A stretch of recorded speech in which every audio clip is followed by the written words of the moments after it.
Tonight on Nation to Nation, Wab Kinew's victory is history in the making for Indigenous peoples and Canadians in the province of Manitoba. It is a sign, a step of reconciliation to have the first First Nations Premier in Manitoba Improving First Nations drinking water with new legislation. This is the first legislation of its kind that will even come close to what we are hoping will be considered co-developed. And finally, an introduction to the new Minister of Crown-Indigenous Relations. I've found it to be an incredible experience trying to understand a deeper sense of the injustices faced by Indigenous people. Ani Bojo, and welcome to a new season of Nation to Nation. I'm Annette Francis. We start off the year with a historic win in Manitoba as NDP leader Wab Kinew becomes the first First Nations person to be elected Premier of a province. For the most part, First Nations leaders in other provinces are extremely happy over his achievement. However, Indigenous issues were largely absent from the NDP election campaign, while the Conservatives made not searching a Winnipeg landfill for the bodies of two Indigenous women part of their campaign. To discuss Kinew's victory and what may happen next, we're joined by Hill Times columnist Rose LeMay. Welcome to Nation to Nation. Oh, thank you for having me. How historic was Wab Kinew's win earlier this week? Well, from my perspective, I think this is truly historic. It is a sign, a step of reconciliation to have the first First Nations Premier in Manitoba. We haven't had an Indigenous Premier for over 100 years in the provinces. However, we have had Indigenous Premiers in Northwest Territories and certainly Inuk Premiers in Nunavut. But this is historic because I see that Canadians were voting for inclusion of even Indigenous peoples.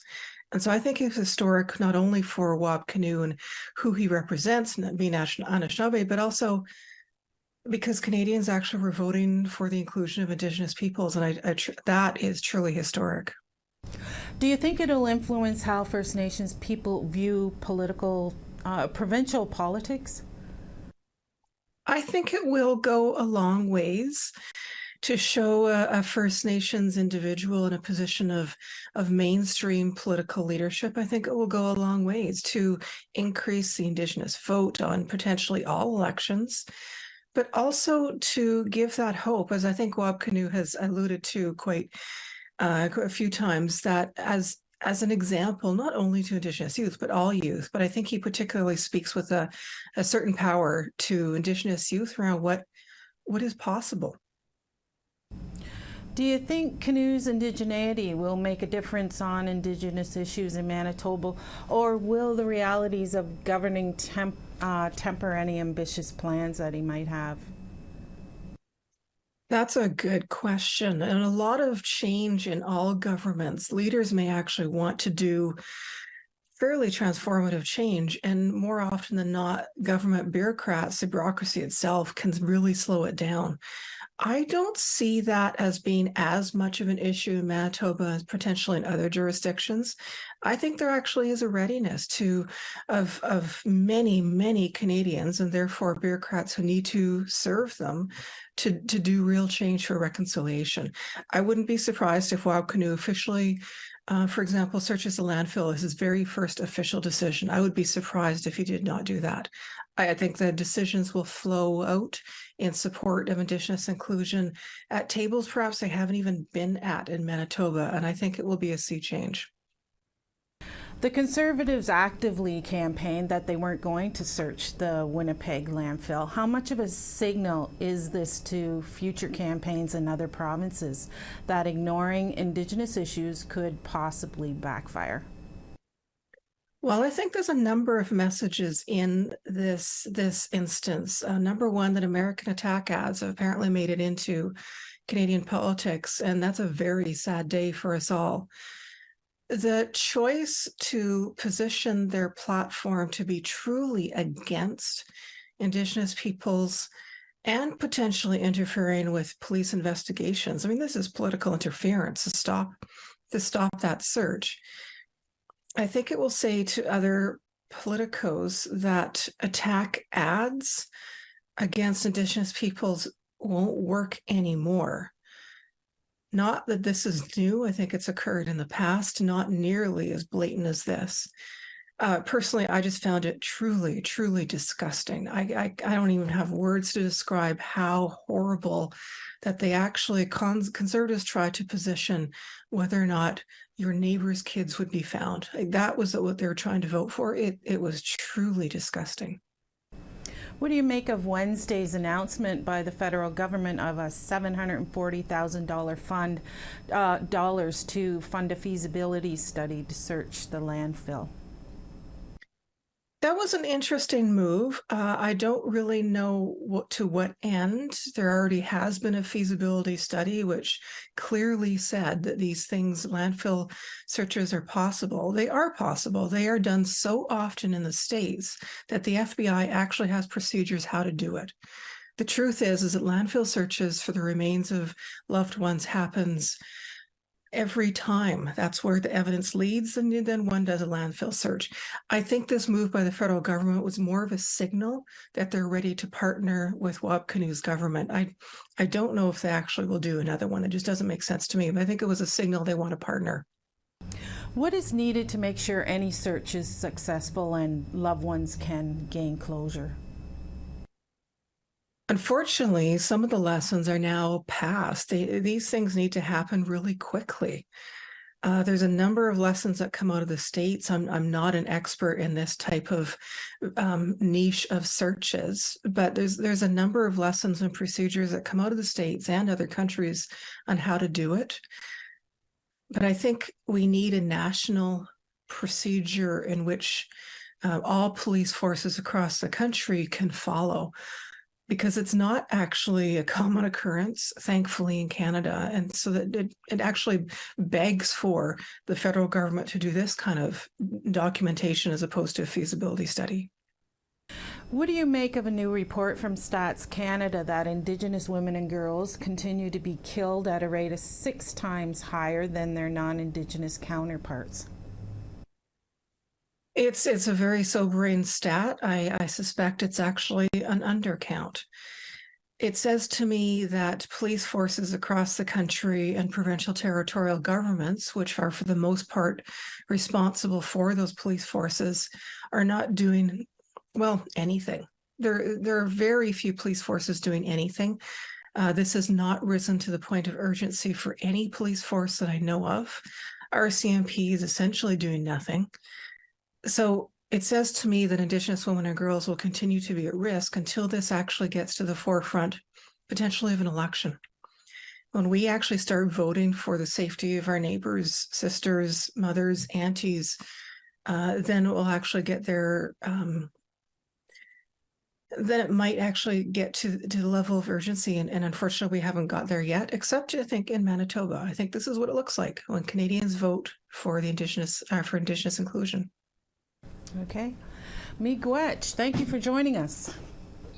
Thank you. You have a great day.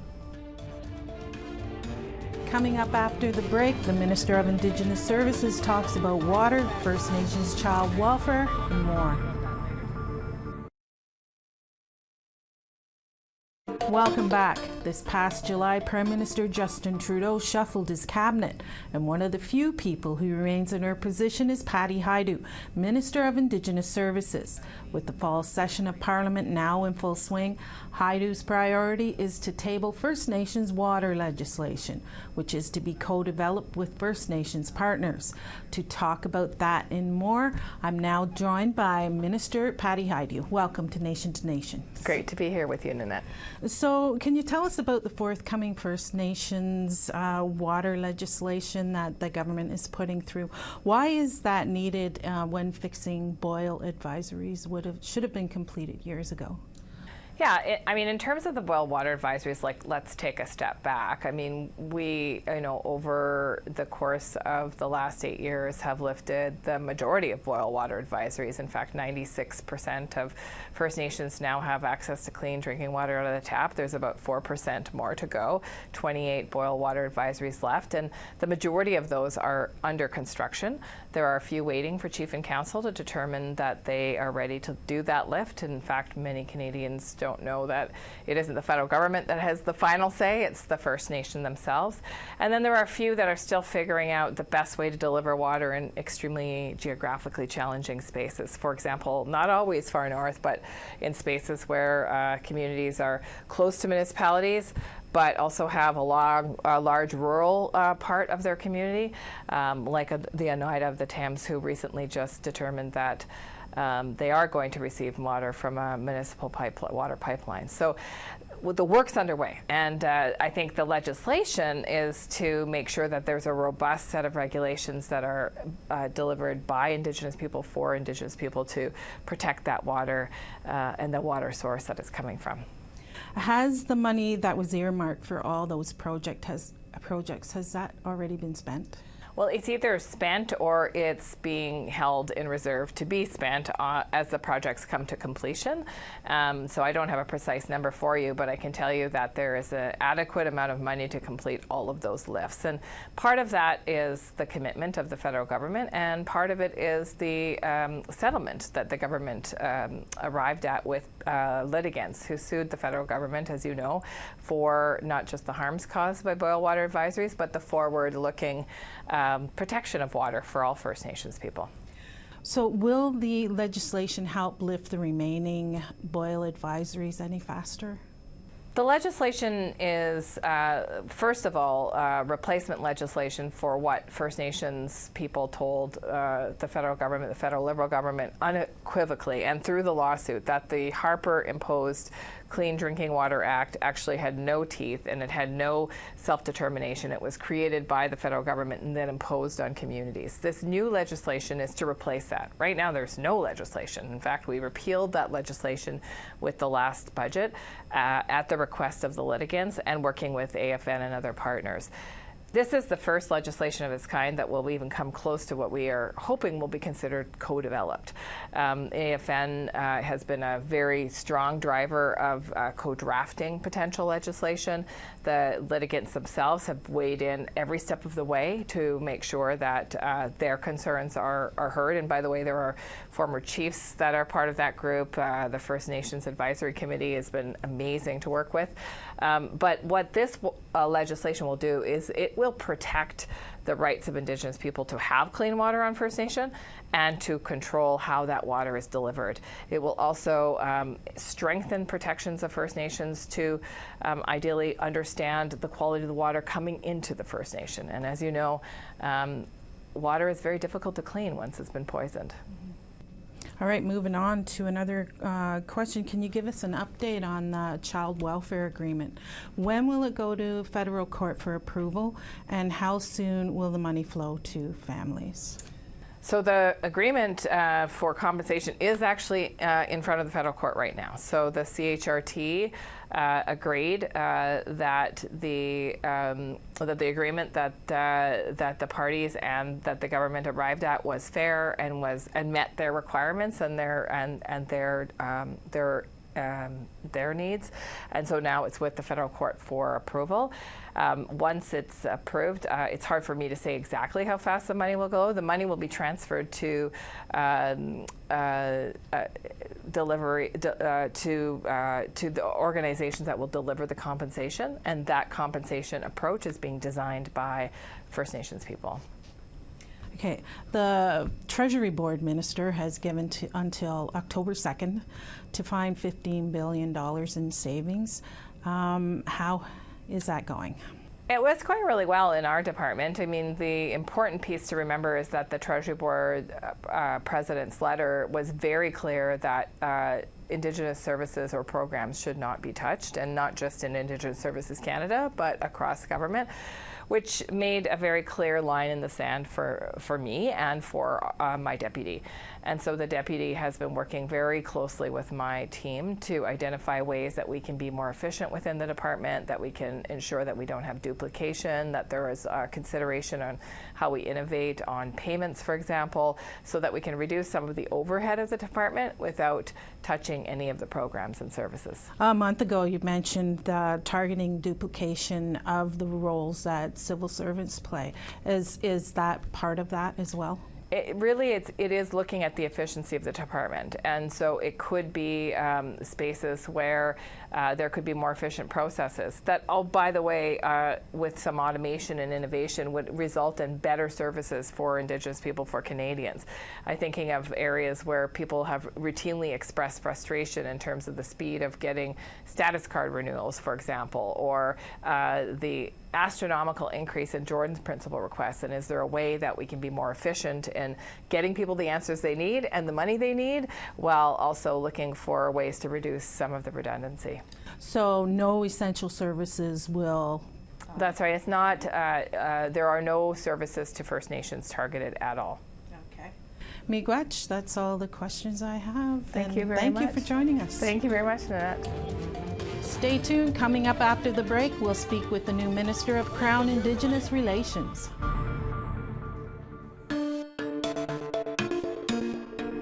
Welcome back. A new Minister of Crown-Indigenous Relations was announced in the July Cabinet Shuffle. Gary Anna DeSangre is new to the Cabinet table, but is familiar with Indigenous affairs. From 2019 to 2021, he was a Parliamentary Secretary to former Crown-Indigenous Relations Minister Carolyn Bennett. Minister Anna DeSangre joins us now. Welcome to Nation to Nation. Nice to be here, Annette. So coming after Mark Miller, some say you have some pretty big shoes to fill. He was in the portfolio for quite some time and had created some good relations with many stakeholders. How has that process been going for you so far? Well, it's been 2 months on the job for me as of yesterday, and during this time I've been able to meet with communities and leaders and members of many nations from coast to coast. I've found it to be an incredible experience trying to understand a deeper sense of the injustices faced by Indigenous people, but also recognizing the important work that lies ahead. And I want to thank Mark for his leadership, and I want to assure everyone that I will continue on that path and will build on the work that he has undertaken, as well as Minister Bennett. And there's a great deal of work to do, and I'm very excited to get to the work, and I look forward to meeting with members from all parts of the country. How have you found it getting up to speed with there's many files, and meeting with various Indigenous groups and organizations? When you look at it as files, it can sometimes be daunting, because some of these files have been going on for many, many years, many decades. But when you look at every file as a community, as an impacted community, as impacted nations, and within every one of those dossiers there are real lived experiences and the failures of the federal government that is a result of colonialism. Bill C-29, the Act to establish a National Council on Reconciliation, is currently going through the Senate.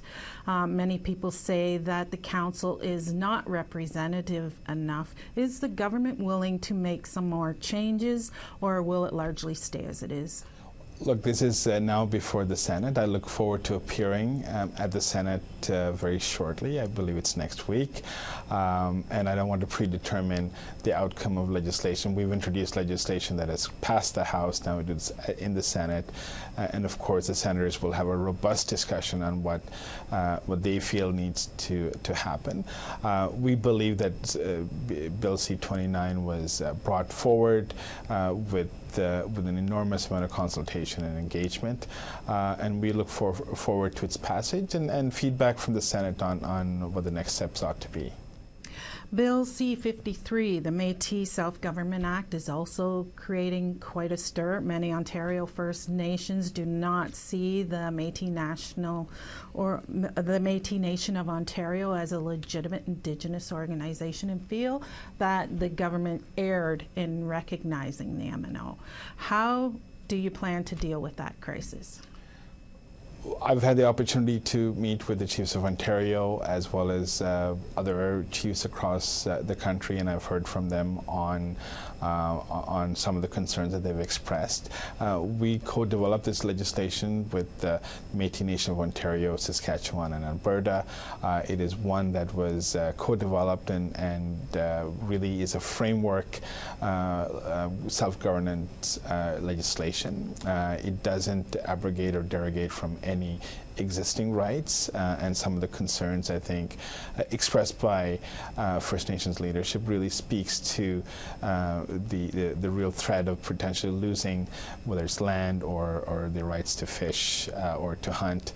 And I believe that that the process that we have, which is the committee process, will ensure that those voices are heard, and any shortcomings that may be there in the bill can be corrected. But on a foundational level, this is really a self-governance framework agreement, and doesn't bestow additional rights, whether it's treaty or others, onto the Métis within these three different jurisdictions. You mentioned earlier missing and murdered Indigenous women. The government continues to get pressure due to not enough work being done on the issue. Can you give us an update on where establishing an Indigenous and Human Rights Ombudsperson and a redress alert warning system are at?